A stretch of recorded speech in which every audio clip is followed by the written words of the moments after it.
C'est vrai que là, quand j'ai vu tous les messages, ça fait vraiment chaud au cœur, quoi, parce que il y a énormément de monde qui ont suivi le programme et je vois que j'ai apporté énormément d'espoir à des dialysés. C'est-à-dire que tous les messages, c'était, ça nous apporte plein d'espoir, quoi, pour la suite de la dialyse, pour la greffe.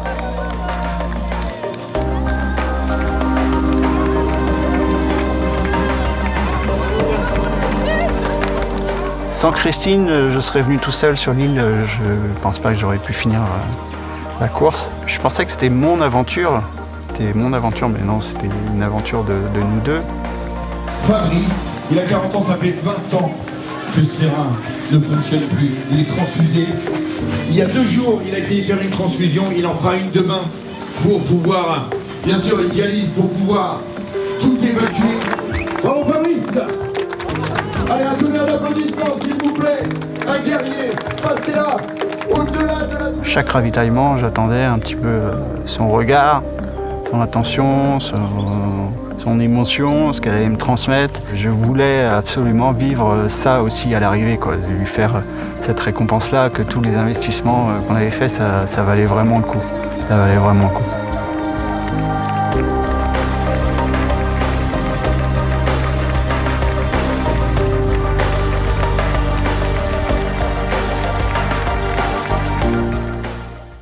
C'était en octobre 2017, sur le mythique Trail du Bourbon sur l'île de la Réunion. Une course de 112 km et 7000 mètres de dénivelé positif réalisée en moins de 40 heures.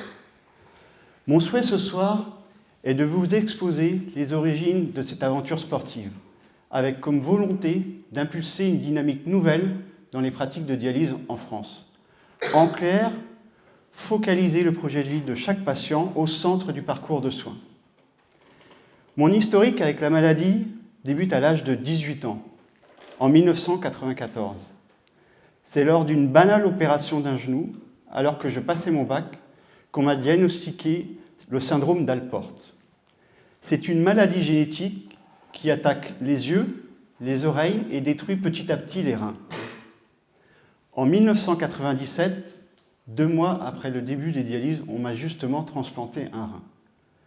Mais l'opération se conclura par un échec. Il faut reprendre la dialyse, seule solution pour continuer à vivre. Un soin lourd et contraignant qui nécessite régulièrement de filtrer son sang. Mais quelle est précisément l'origine de mon ambition?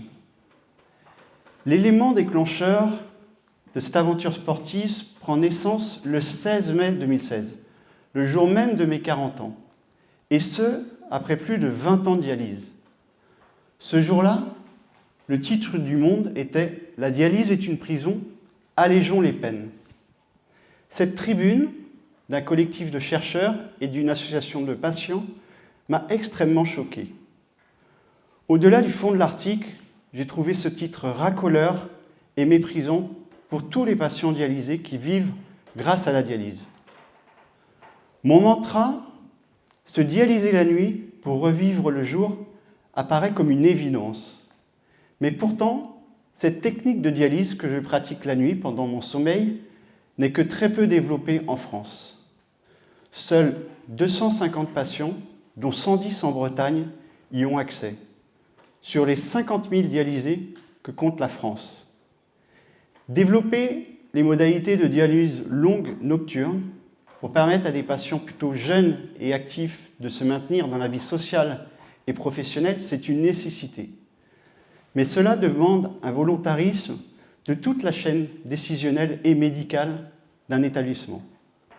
Pour cela, rien de tel que des témoignages patients, positifs, pour fédérer ces acteurs autour du parcours de soins. Alors, comment réussir à porter cette démarche ? J'ai encore en mémoire ce message rempli d'émotion et enthousiaste de mon néphrologue en octobre 2008. C'était lors de mon premier trail de 67 km et 4000 mètres de dénivelé positif réalisé en 17h17. Grâce à cette aventure sportive, mon établissement a pris pleinement mesure de l'aspect innovant de cette modalité de dialyse. Me voilà prêt alors à repartir à l'aventure dans cette île magique qu'est l'île de la Réunion et d'y associer un film documentaire. Concernant ma préparation sportive, cela n'a pas été simple, car la dialyse apporte son lot de contraintes. Les effets de la dialyse apportent des troubles du sommeil, une grande fatigabilité, ainsi qu'un déconditionnement musculaire important. Mais depuis l'arrivée de la dialyse longue nocturne, l'activité physique a pu s'inclure dans mon quotidien pour préserver mon capital santé. Pendant toute la préparation de mon ultra-trail, mon établissement et moi avons convenu d'un accompagnement, d'un cardiologue du sport, d'une diététicienne et d'un coach. Aidé par mon ami Nicolas, professeur de PS et ultra-trailer aguerri, nous avons convenu des semaines types d'entraînement rythmées de 2 séances de vélo, 1 séance de renforcement musculaire et une séance de course à pied. Des cycles de 4-5 semaines d'entraînement associés à 1 semaine de repos complète ont permis de me projeter pas à pas, sans me focaliser sur l'objectif final de la course. Quelle fierté, avec l'aide des composantes de mon établissement, d'avoir ainsi pu se donner les moyens de vivre une aventure hors norme.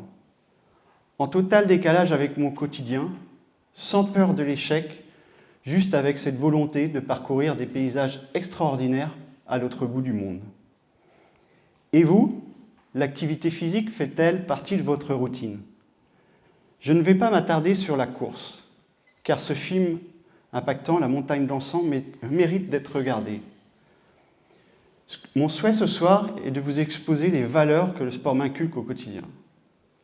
La première valeur me venant à l'esprit, c'est la rigueur, car sans un minimum de sacrifice et de discipline, il est difficile de maintenir une activité physique régulière, pourtant bénéfique pour notre santé à tous. Et ce, d'autant plus pour moi, que ma vie dialysée est déjà fortement impactée en termes de temps par la dialyse.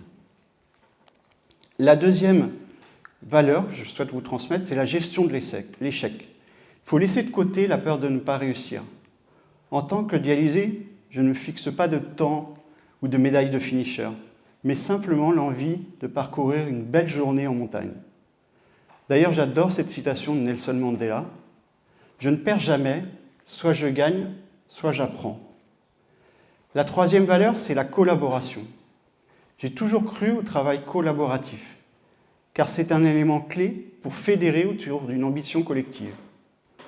Mon expérience de patient avec mon établissement est d'ailleurs un gage motivationnel et de durabilité. Seul, on va plus vite, ensemble, on va plus loin. La quatrième valeur, c'est la persévérance. L'activité physique demande un accompagnement et un soutien régulier. Ne pas se fixer d'objectifs trop ambitieux. Aujourd'hui, cela fait plus de 20 ans que j'associe vie personnelle, vie sociale, vie professionnelle et aventure sportive. C'est une vraie fierté pour moi. La dernière valeur, c'est la gestion du stress. Le sport peut être stressant, surtout lors d'aventures qui nous ont demandé beaucoup de temps et de sacrifices. J'essaye toujours d'apprendre à gérer mon stress. Anticipation, stretching, relaxation, des solutions sont nombreuses pour méditer sur l'instant présent. Mais comment fédérer cette démarche communicante ?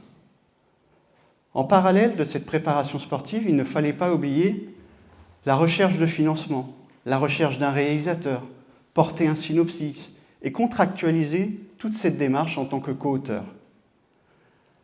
1 an après la course, en octobre 2018, au cinéma de Cesson-Sévigné, nous réalisions l'avant-première devant plus de 250 personnes.